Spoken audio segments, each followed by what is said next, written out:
simple act of riding a bike, which should be just something you do with your family or you do because you can. This video of Jordan Peterson, which I believe is from 4 years ago, is being reposted all over again. And it's a very good example of using arguments very well in a very selective matter. Because being honest, being messianic about any topic can create more enemies and make people deaf to our arguments.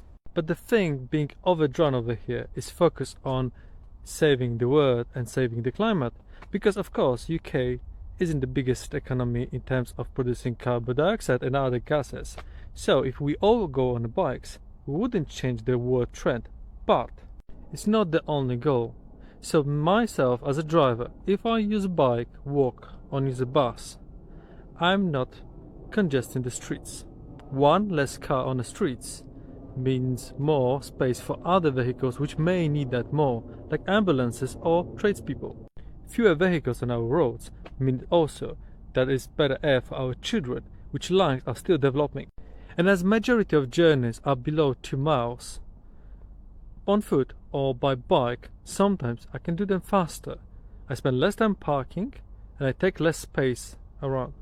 An argument that creating infrastructure for cyclists is not working is totally insane.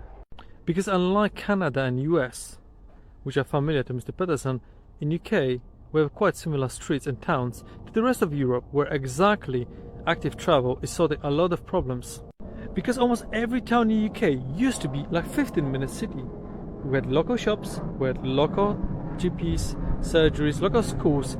Most of the things were and are still available within walking or cycling distance. And it's precisely moved to the cars which made massive pressure on the high street, where for a lot of people it's easier to drive to some mega store on the outskirts and do all the shopping over there instead of going to local butcher or local newsagent. And again, it's not about making everyone's life miserable. It's about using the space we have in a sensible manner, with care about our children and our own life and health. And you can find examples all across UK where places which are pedestrianised or have better active travel infrastructure are booming, local trade is growing, coming back, people are using the space. What was visible in many by-elections where people who are against active travel were losing. So no, we are not saving the planet, we are saving ourselves.